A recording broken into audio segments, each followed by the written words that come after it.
नमस्कार। हमारे खास कार्यक्रम एक मुलाकात में आपका स्वागत है।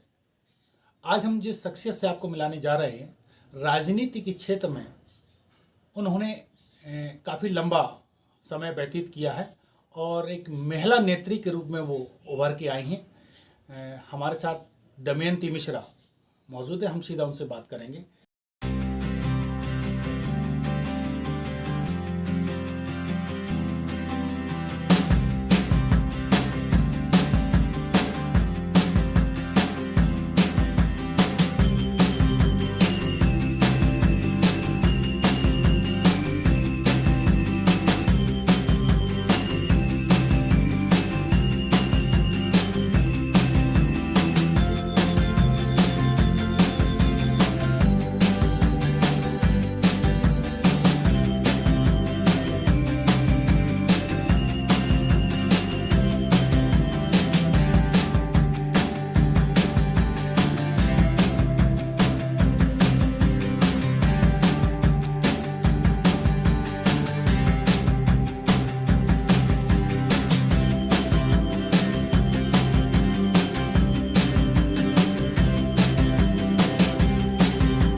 राजनीति में जो आपका पदार्पण हुआ है, तो हम ये जानना चाहेंगे राजनीति की तरफ आपका झुकाव हुआ क्यों?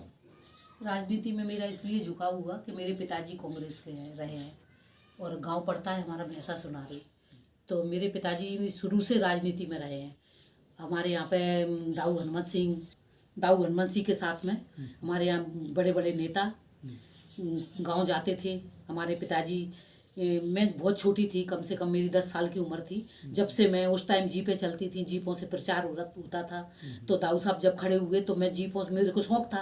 और हमारे पिताजी ने, मेरे भाई वगैरह तो राजनीति में है नहीं और मुझे शुरू से दिलचस्पी थी, तो मेरे अंदर कांग्रेस के प्रति भावनाएं थी, इसलिए मैंने कांग्रेस में काम किया और छोटी उम्र से मैं कांग्रेस में हूँ।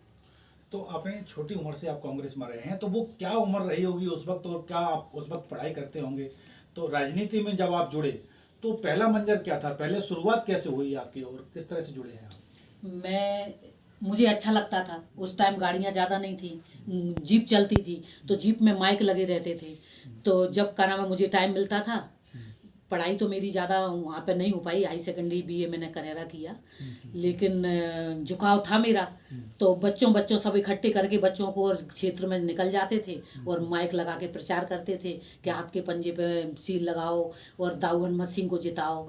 तो वो फिर थोड़ा सा शादी हो गई, शादी के बाद बच्चे हुए तो थोड़ा सा डाउन हो गए। जब मैं करेरा आई तो पहली बार जब करण सिंह दादा चुनाव लड़े तो करण सिंह दादा मेरे घर पे आए, क्योंकि वहाँ जाते थे, गांव में पिताजी के पास जाते थे।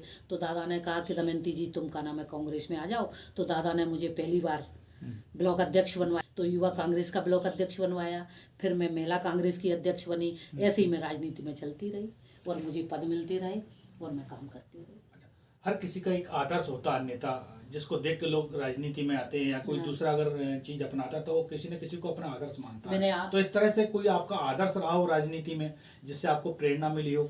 आदर्श तो हमारे दिग्विजय सिंह जी रहे हैं और हम उन्हीं के कट्टर, उनके साथ हम रहे हैं। उनके साथ में 20 साल ब्लॉक अध्यक्ष रही हूँ, तो आदर्श हमारे दिग्विजय सिंह। शिवपुरी जिले की बात करें या करेरा की बात करें, तो एक महिला नेत्री के नाते आप काफी अच्छी शख्सियत के रूप में उभर के आई हो। लंबे समय तक आपने विभिन्न पदों को सुशोभित किया है। कांग्रेस में बहुत सारे पदों पे आप रहे हो, क्योंकि लंबा कार्यकाल आपका गुजरा है। तो वो कौन कौन से पद, शुरुआत कहाँ से हुई, किस पद से, और कौन कौन से पदों पर अभी आप रहे हैं कांग्रेस में? सबसे पहले मैं युवक कांग्रेस की ब्लॉक अध्यक्ष रही हूँ 5 साल तक। फिर मैं 15 साल आदरणीय दिग्विजय सिंह जी मुख्यमंत्री रहे हैं, उनके कार्यकाल में मैं महिला कांग्रेस की अध्यक्ष रही हूँ।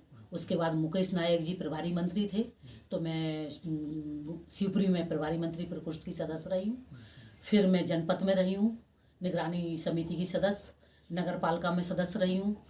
और जो पद का नाम है, विधायक जी जब करण सिंह दादा विधायक थे तो उन्होंने मुझे विधायक प्रतिनिधि भी बनाया और मैंने सभी पदों पर रह के ईमानदारी से महिलाओं का संगठन इकट्ठा किया। जब भी कोई प्रोग्राम होता था तो सबसे पहले मेरी भागीदारी होती थी और मैं महिलाओं को दिल्ली, भोपाल, ग्वालियर, शिवपुरी, जब जब जो प्रोग्राम हुए हैं, चाहे प्रभारी मंत्री केपी सिंह जी रहे हों, चाहे कोई भी रहा हो, तो मुझे जरूर मंच पे स्थान मिला और मैं हमेशा सक्रिय रही। कांग्रेस। संगठन में देखा जाए तो काफी सक्रिय रहे हैं आप, लेकिन अगर बात करें जनप्रतिनिधि चुने जाने की, चाहे वो विधायक का चुनाव हो या जिला पंचायत या अन्य कोई चुनाव हो, उन चुनाव में पार्टी से आपने कभी टिकट की दावेदारी नहीं की या कहीं ऐसा नहीं लगा कि नहीं, आप मैंने चुनाव लड़े हो? नहीं, मैंने तो इसके पीछे क्या कारण है कि उसमें आप आए क्यों नहीं राजनीति नहीं, में? मैंने बिल्कुल चुनाव, जब शकुंतला जी विधायक बनी तो मैंने उनसे निवेदन किया, मैंने अपना बायोडेटा दिया और मैंने उनसे कहा, उनसे बोला कि आप मुझे टिकट दो।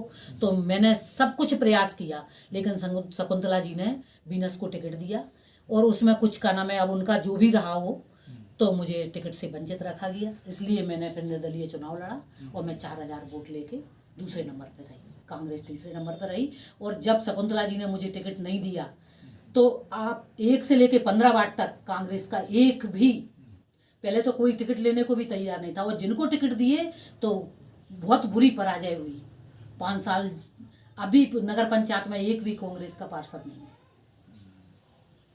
तो क्या कारण मानते हैं कांग्रेस की इतनी जो दुर्गति हुई है कर रहा कांग्रेस है? की इनका अध्यक्ष भी आज तक कांग्रेस का नहीं बन पाया है, नगर पालिका में पार्षद भी चुन के नहीं आ पा रहे हैं, तो इसके पीछे कारण क्या कांग्रेस में थोड़ा सा क्या है कि जो का नाम है, ज्यादा पढ़े लिखे लोग तो है नहीं, अनपढ़ के हाथ में बागडोर दे दी, तो उनको ये लगा कि जे नहीं वो नहीं वो नहीं, और थोड़े से कानों के कच्चे रहे, तो उनने ऐसे आदमी को का नाम है टिकट दिया जो ना तो का नाम है कांग्रेस का था, ना बीजेपी, वो तीनों पदों पर रहते हुए, और उनको टिकट दिया। और यहाँ की दुर्गति शकुंतला खटीक ने विधायक रहते हुए करवाई है। इस बार फिर अभी नगरीय निकाय चुनाव आने को हैं और निश्चित रूप से कर्रा की जो सीट है वो अनारक्षित महिला के लिए रिजर्व है।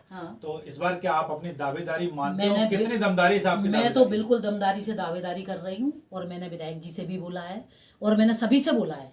मैंने माननीय का नाम है श्री प्रकाश जी से बोला है, जिलाध्यक्ष जी से, कि आप अगर मुझे टिकट देंगे तो मन और तन मुझे आपका चाहिए, बाकी का नाम है जो भी होगा वो मैं सक्षम हूँ, और मैं बिल्कुल चुनाव दमदारी से लड़ूंगी। और जहाँ तक है आप लोग मेरा सपोर्ट करोगे तो मैं अध्यक्ष भी बन के आपको जनता की सेवा करूंगी। और मैं चाहती हूँ कि नगर पालिका की जो दुर्गति 15 साल से हो रही है वो ना हो, और नगर पालिका में जैसे का नाम है नलों के बिल हैं, हाउस टैक्स है, तो नगर पालिका में अभी का नाम है दुर्गति चल रही है नगर पालिका की, ना तो हाउस टैक्स भरे जा रहे हैं, ना का नाम है वृद्ध पेंशन ढंग से मिल रही है, जो नगर पालिका की सुविधाएं हैं उनका कोई प्रचार नहीं हो रहा, ना तो साफ सफाई है। तो मैं चाहती हूँ कि अगर मैं अध्यक्ष बनी तो मैं निश्चित ही जो गरीब जनता है और नगर पंचायत में अध्यक्ष बन के मैं सभी कर्मचारियों को घर घर भेजूंगी।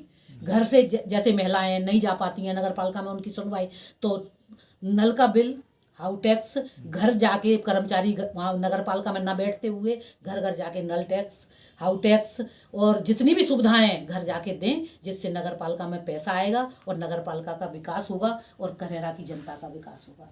इसलिए मैं अध्यक्ष बनना चाहती हूँ। अभी देखा जाए तो कि जब टिकट की बात आती है कि टिकट के दावेदार कौन कौन हैं, तो बहुत सारे नए चेहरे अभी निकल के आ रहे हैं कांग्रेस में, जिनको कहें कि अभी पार्टी में आए हुए कुछ चंद दिन हुई है, और कुछ चेहरे ऐसे भी हैं जो कि लंबे समय से उनका परिवार पार्टी के लिए काम करता रहा। तो अब अभी जो आपके प्रतिद्वंदी माने जा रहे हैं टिकट मांगने की लाइन में, वो किस किस को प्रतिद्वंदी मानते हैं और उनकी वर्तमान में स्थिति क्या समझते हैं अभी आप? उनकी स्थिति तो देखिए, वो बीजेपी से आए हैं, कांग्रेस में उनने कोई योगदान नहीं दिया है, ना उनने कांग्रेस में कोई काम किया है। कांग्रेस में योगदान तो मैंने दिया है और एक और रवि गोयल का परिवार है उनने दिया है। तो टिकट के दावेदार तो हम दो लोग हैं और मुझे ब्राह्मणों का हमेशा से सपोर्ट मिला है। ब्राह्मणों ने मेरे पहले चुनाव में भी मेरा सपोर्ट किया, जब भी मेरे 3828 वोट आए। तो और प्रतिद्वंद्वी जो हैं वो ऊपर से कुछ भी कर लें, लेकिन वो करेरा के लिए ठीक नहीं है। चुनाव की अगर बात करें, चुनाव एक समाज से नहीं जीता जा सकता। मान लो ब्राह्मण आपके साथ हैं, लेकिन बाकी जो और समुदाय करेरा के अंदर रहता है, क्योंकि अपन को जब चुनाव जीतना होता है तो लगभग सारे समुदाय का सपोर्ट चाहिए होता है। तो बाकी समाज में क्या स्थिति? बाकी समाज भी मेरे साथ है। मुझे हर बस्ती से, आप अभी लिस्ट उठा के देख लें, मुझे हर बस्ती से हर समाज का वोट मुझे मिला है। नहीं तो मेरे पास 4000 वोट कहाँ से आते? मेरा कोई पैसा खर्च नहीं हुआ, मुझे निस्वार्थ भावना से करेरा की जनता ने वोट दिया है। और मेरे बेटे को, पुष्पेंद्र मिश्रा जो मेरा बेटा है, वो हमेशा से जनता की सेवा करता है। गरीब कन्याओं के ब्याह हैं, कोई बीमार दुखी है या किसी के यहाँ खाने को नहीं है, तो मेरा बच्चा सबके घर जाके, उसी का मुझे फल मिला कि मुझे 4000 वोट निर्दलीय मिले। और आगे भी मैं अपने बच्चों से कहूँगी कि वो जनता की सेवा करें। और मैं भी, मेरे दरवाजे पे कोई आता है, चाहे गरीब विधवा पेंशन हो, गरीबी रेखा का कार्ड हो, तो मैं सबकी मदद करती हूँ, जितना मुझ पर बनता है। मैं नगर पालिका भी जाती हूँ, नगर पालिका फ़ोन करती हूँ कि गरीब जनता का कैसे भी हित हो सके, वो मैं करती हूँ। और मैं चाहती हूँ कि जैसे का नाम है, सरकारी ज़मीन पड़ी है नगर पालिका की, शहर में पड़ी है, जो कि वहाँ ठेले रखे हैं, तो मैं चाहती हूँ कि यहाँ पे दुकानें बने। गरीब जो जो आदमी अपना ठेला रखे हैं गरीब, उसको दुकान मिले तो उसका धंधा बढ़े, उसके बच्चे सुखी रहे, उसका परिवार सुखी रहे। मेरी सबसे पहले, अगर मैं नगर पंचायत का चुनाव जीतती हूँ तो सबसे पहले मेरी प्राथमिकता यही होगी कि मंडी बनना चाहिए, साफ सफाई होना चाहिए, और करेरा की जनता को ये लगे कि वास्तव में जैसे अपन ग्वालियर जाते हैं, दतिया जाते हैं, ऐसे करेरा में कम से कम का नाम है सौंदर्यीकरण होना चाहिए। कर्रा की अगर बात करें तो पिछले 15 साल से कर्रा में एक ही परिवार का नगर पालिका अध्यक्ष की आसंदी पर कब्जा है, और उस कब्जे को भेद पाना शायद उतना आसान नहीं मानते हैं लोग। इस बारे में आप क्या कहेंगे, कैसे उसको तोड़ा जा सकता है? उसको थोड़ा सा सबको बताना पड़ेगा, सबके बीच में जाना पड़ेगा, उनको नगर पंचायत की पूरी जानकारी देना पड़ेगी कि आपका इसमें जी हक है, जी हक है। अब क्या है कि 15 साल से लोगों ने प्रवृत्ति बना ली है, और थोड़ा सा धनबल भी वो खर्च करते हैं। वो धनबल से, जो चुनाव धनबल से जीतते हैं, वो कभी जनता की सेवा नहीं करते, और आज तक 15 साल में कभी किसी जनता की सेवा नहीं हुई, ना नगर पालिका से किसी का भला हुआ। तो मैं चाहती हूँ कि करेरा की जनता को कम से कम अपना रवैया बदलना चाहिए, और जो सक्षम है, जो करेरा की जनता के दुख सुख में काम कर सकता है, उसको उसके साथ रहना चाहिए और उसी को वोट देना चाहिए। कहीं ना कहीं अब ये एक कारण भी हो सकता है कि जो वर्तमान में 15 साल से काबिज हैं, जैसा आप बता रहे हैं कि हाउस टैक्स नहीं देना पड़ता है, पानी के पैसा नहीं देना पड़ता, मर्जी आओ वहाँ गड्ढा खोदो, नल लगा लो, जहाँ चाहे वहाँ सब्जी के ठेले लगा लो। तो जीत के पीछे क्या ये कारण हो सकते हैं? हो सकते हैं कारण, लेकिन गलत है। वो जनता को सोचना चाहिए। आज ठेले लगे हैं और गंदगी फैल रही है, तो उससे उनका भी अभी बीमारी पड़ रही है, तो उनका उससे भी नुकसान है। और हाउस टैक्स, जिस दिन का नाम है कोई अधिकारी सक्षम आ गया, एसडीएम आ गया या कलेक्टर आ गया, तो घर घर में जाके रिकवरी होगी। और नगर पालिका का हाउस टैक्स का पैसा अपन को जमा करना, मैं खुद करेरा में आज मेरे को 40 साल हो गए हैं, आप उठा के देख लो मेरा हाउस टैक्स, नल टैक्स, बिजली का बिल, पहले फोन भी लगे रहते थे तो मैंने कभी पेनल्टी नहीं भरी है। मैं जाके पूरे 1 साल का बिल जमा कर, और मैं सभी से कहती हूँ, मैं अपने मोहल्ले वासियों से भी कहती हूँ कि कल के दिन आपको चुनाव लड़ना है तो फिर रिकवरी निकलेगी, पैसा देना पड़ेगा। इसलिए अगर महीने के महीने 50 रुपये लगता है, हाउस टैक्स कोई ज़्यादा नहीं है, 120 रुपये है, नल का भी कोई ज़्यादा नहीं है। अगर नल का और हाउस टैक्स का अगर जनता देने का मूड बना ले और देने लगे, तो का नाम है नगर पालिका भी आगे बढ़ेगी, और उसमें हम लोगों की भलाई है और जनता की भलाई है।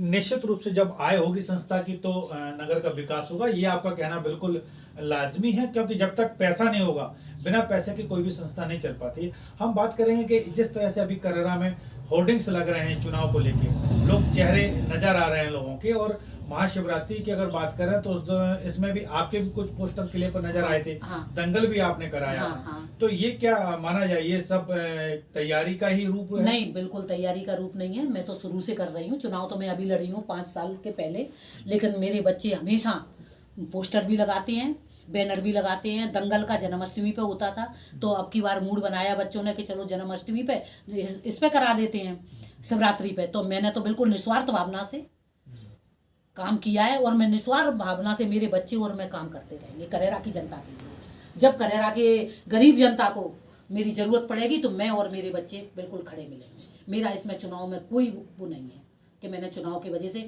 मैं पहचान की मोहताज नहीं हूँ, मैं हमेशा सबके बीच में जाती हूँ, मुझे करेरा वाले सब जानते हैं। एक चीज और काफी चर्चा में रहती है आपकी कि हाँ। जब भी आप कहीं आते जाते हैं तो आपकी कमर पे पिस्टल लगी होती है, वो बड़ा आकर्षण का केंद्र रहता है लोगों के लिए। अच्छा। तो ये हथियार रखने का जो शौक है, ये शौक आपको कैसे आया?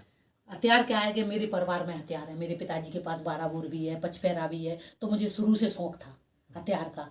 फिर मेरा सपोर्ट अपने केपी सिंह कक्काजू ने किया और श्री प्रकाश जी ने किया। मैंने अपनी इच्छा जाहिर की कि करेरा में और शिवपुरी जिले में किसी के पास रिवाल्वर नहीं है, अगर आपकी कृपा हो जाए और मुझे मिल जाए। 8 दिन में मेरा लाइसेंस बना और मैंने रिवाल्वर ली। वो मेरा शौक है, मैं उसको लगा के चलती हूँ। ये कितना समय हो गया आपको ये सब मेरे को कम से कम 15 साल मेरे को रिवाल्वर खरीदे, 15 या 20 साल हो चले हैं। जब श्री प्रकाश जी अध्यक्ष थे और काजू का नाम है मंत्री थे, जब मेरा हुआ था। और उस टाइम अपने महेंद्र बौद्ध गृह मंत्री थे, तो बहुत साहब ने मेरा तुरंत मेरे हाथ में दिया और 8 दिन में मैंने रिवॉल्वर खरीद ली। अब रिवॉल्वर लेना और या लाइसेंस कराना बिल्कुल का नाम है कठिन हो गया है, अब कोई नहीं करा सकता। तो क्या माना जाए, ये आत्मरक्षा की दृष्टि से देखा जाए या एक नहीं, शौक हाँ, होता नहीं, बनाने के लिए? आत्मरक्षा के लिए भी। हाँ। अब मैं इतने दिनों से राजनीति में काम कर रही हूँ, थोड़ा सा आंख में किसी की मैं खटकती ही हूँ, तो मेरी आत्मरक्षा के लिए भी मैंने ली है और मेरा शौक भी है। शौक भी। हाँ, कि कम से कम मैं अलग दिखूं कि बिल्कुल। हाँ, इसलिए नहीं, अलग अलग देखने का जो शौक आपका है, ये काफी अरसा गुजरा है राजनीति में, तो जो कहने चाहिए शिवपुरी जिले में जितनी दमदारी से और जितनी चमक के साथ आपकी शख्सियत नजर आती है, बाकी शायद यही है कि कोई महिला ने इतना आभा मंडल अपना बना पाया हो। निश्चित रूप से राजनीति का क्षेत्र हो या समाज सेवा का क्षेत्र हो, दोनों में आपने काम किया है। हम ये भी जानना चाहें कि राजनीति में आज थोड़ा बदलाव आया है, क्योंकि अधिकतर देखने में आप भी देखते होंगे कि जहां लोगों का स्वार्थ नहीं सटा वहां वो पार्टियां बदल देते हैं, राजनीति के मायने बदल जाते हैं। तो उसके लिए क्या कहेंगे, ये जो दल बदल की राजनीति होती है ये कितनी उचित मानते हैं? मैंने तो जब से अपना होश संभाला है, जब से मैं कांग्रेस की रही हूँ, और मैंने आज तक कभी ना दल बदलने की कभी सोची है, और जब तक मैं जिंदा रहूंगी मैं हमेशा हाथ के पंजे के नीचे रहूंगी और झंडे में लिपट के जाऊंगी। जिस दिन मेरी मरूंगी मैं, उस दिन भी मैं कांग्रेस के ही झंडे में जाऊंगी, ये मेरी आस्था है। और मैं कभी दल बदल की राजनीति नहीं करती।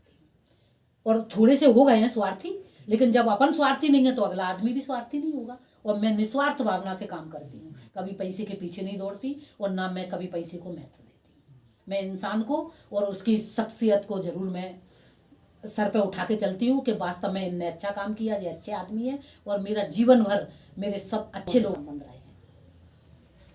इस बार तो जो अभी चुनाव होने वाला नगर पालिका, जिसमें कि आप खुद तैयारी कर रहे हैं, तो ये चुनाव के मुद्दे क्या रहने वाले हैं कर्रा के, खास किस आधार पर यहाँ चुनाव होना चाहिए और लड़ा जाएगा? मैं अगर मुझे टिकट मिलता है, कांग्रेस अगर मुझे सक्षम समझती है और का नाम है कोमल साहू से लड़ने की हिम्मत देती है, तो मेरी प्राथमिकता शहर के लिए रहेगी।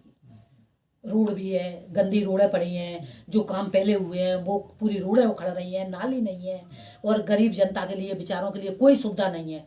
और अगर मुझे करेरा की जनता एक बार मौका देती है तो हो सकता है फिर मैं जैसे 15 साल कोमल साहू रहे ऐसे 15 साल मैं भी रहूंगी, क्योंकि मुझे पैसे की कोई तमन्ना नहीं है। जो मुझ पे बनेगा, जो सरकारी फंड आएगा, जो पैसा आएगा, वो सब करेरा की जनता के लिए लगेगा। और मैं आपसे वादा करती हूँ कि मैं कभी अपनी जो बात मैं कहती हूँ उस पर मैं खरी उतरती हूँ। तो करेरा की जनता के लिए मैं खरी उतरूंगी।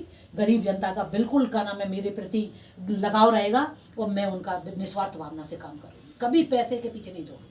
जैसे अभी बात निकल के आ रही है, आप कह रहे हैं कि कोमल साहू का बार बार नाम आ रहा है, तो प्रतिद्वंदी के तौर पे आप क्या मानते हैं कि भारतीय जनता पार्टी का जो प्रत्याशी होगा वो प्रतिद्वंदी मानते हैं, या कोमल साहू अगर पार्टी से टिकट नहीं मिला तो निर्दलीय लड़ते तो प्रतिद्वंदी किसको मानते हैं आप? मैं तो बिल्कुल नहीं मानती। भारतीय जनता पार्टी और कांग्रेस में ही टक्कर होगी। अगर कोमल साहू निर्दलीय लड़ता है तो अब की बार कोमल साहू बिल्कुल चित जाएंगे, उनका बिल्कुल कोई का नाम है वो नहीं बचा शहर में।